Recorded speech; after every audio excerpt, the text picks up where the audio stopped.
Hey everybody, here DXUN, and we're going to be doing a quick video about PARSEC, which is a DPS meter for you guys. Hopefully that is useful. If not, then too bad. Again, first menus file, there's not much in there. You can go to settings. The only real thing is go to advanced and then select the stream mode if you want to stream, especially through OBS. But it's also really well done to stream on XSplit. That is usually why I use PARSEC as much as I do. SWTOR parse is far superior in my mind, but it's not really nice for streaming. It just looks horrible, and it's not, well, horrible, it's very small. And for a streamer, you want things to be somewhat a little bit big so that people can see them. And then I find you don't really have that with SWTOR parse. But again, there's very nice graphs and everything. It's probably the most complete parser that we have. There we go. So pop outs is your first menu. Again, you can decide to pop any window you want. Usually I use DPS meter and raid DPS as a DPSer. Some healers might obviously want raid healing and maybe overview, sorry, this here. And then you got your raid threat meters for your tanks. Raid groups, how to create a raid group.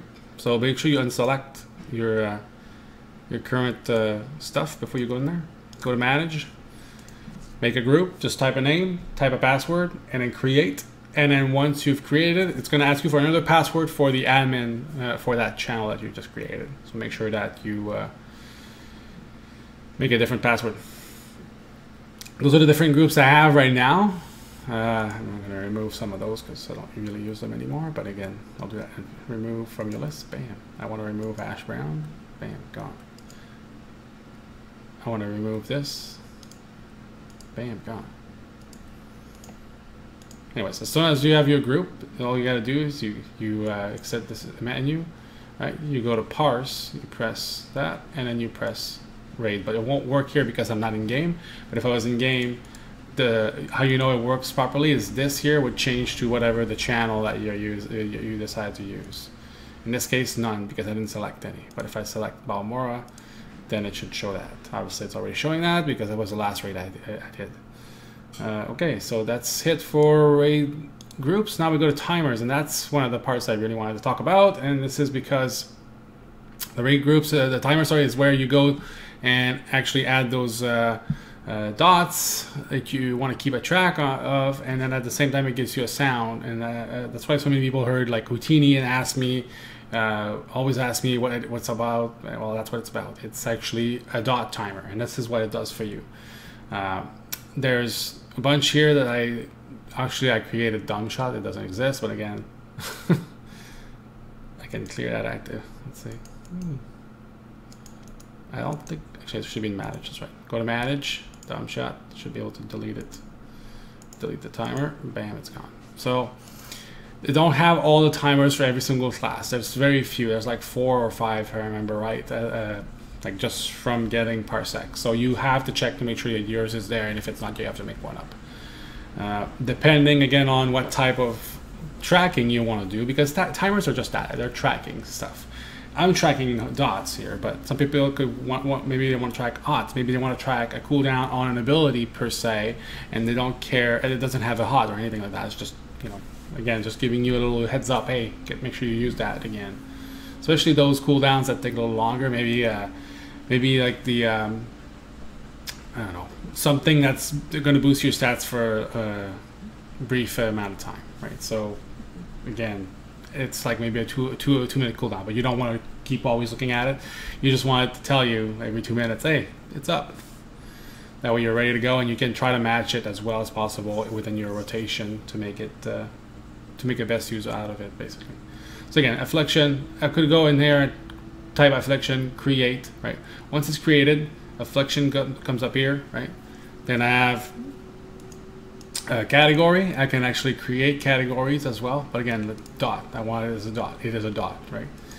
It activates as soon as you use the ability, because obviously the dot, the affliction, you cast that, it's insta cast, put it on the target, and then there's an 18 seconds dot that's going to start. So obviously activate on ability, what makes sense. I'm retyping again affliction because that's the name of the ability that I'm casting, right? And and then after that I put how much time I want it for. I put 18 seconds. Technically I could put a little less, but because it's InstaCast, like even if it just says Houdini right now, I can automatically cast it, and the only delay would be like whatever I'm casting before that, and that should be it. So it shouldn't be long enough to be bad, but again, if you really want to be nitty-picky, you can probably put it 17 seconds, just so it warns you a second before you have to do it. Repeat count, I put 0. Multi-timer mode, update timer on repeat.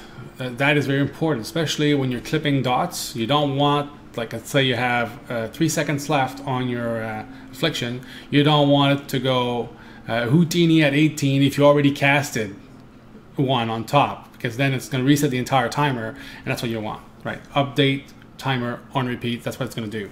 So I have a dot going on, an affliction dot going on a target. It has 3 seconds left. I cast another affliction. It's not going to give me Houdini in 3 seconds and then give me another Houdini after the 18 seconds. It's just going to give me the one after the 18 seconds. It's resetting that, right? So again, it's really important you have that. Cancel on timer, don't have to put anything there, and then you have to select a sound file. There's a bunch here, but you also can pick your own and put them in there. I picked Houdini not because I like it, it just seems to be the less loud. All the other ones seem very loud. This one is not as loud, so I picked that one instead of the others. And it's short as well. I don't want something like super fucking long phrase. I want something really short that just, okay, clink, got it, and then can carry on. So that's how you basically set up your timers. And then once they're set up, so before I do that, I have to save. Again, I'm saving that affliction is going to be in the dot category, and it is here now with incendiary round and vital shot. And there's also serrated bolts should be in there as well. So what I want to do is you want to select the dots you want active. I want affliction to be active. I want incendiary round to be active. You can activate all of them as long as you know there's no conflicts with some specs for whatever reason would use more than maybe not use that ability as much. I don't know. But just make sure that everything works fine. But again, having several shouldn't be a problem because technically serrated bolts is only for one class, so it shouldn't be a problem here. The only place I can see it maybe being a little bit the problem is if you actually have a class that doesn't necessarily is not necessarily supposed to use that ability, but uses it and somehow makes like really good damage with it. You know, we always people are always creative and find ways to surprise the devs with the way they tweak their characters, so who knows, that might be another possibility here. So again, what you got to do once that's all set up is make sure you go into preferences under combat logging and make sure that you set up your dots, not your dots, but your combat logging is enabled. Ooh. And once your combat logging is enabled, then you should be getting parsing and raid as green lights, and then you'll see here is basically the group that you're utilizing. So if you don't use Balmora, well in this case, if you're not trying to use that group, like I am right now because that's the one I have battled with, but if let's say I wanted to use Space Viking Jedi Corgi Warriors, then I would select that, and then I would press parsing and raid, and then that should switch to it as well. Okay. Once you got all that up, again, just make sure your pop-outs are out, right? Okay, I want this one and this one. There you go, you see one already there. Actually, my other one is already there too. That's why it wasn't working earlier when I did my test. The DPS meter is just because it's not on top. There it is. There you go. So that's usually what I use when I'm playing as setup.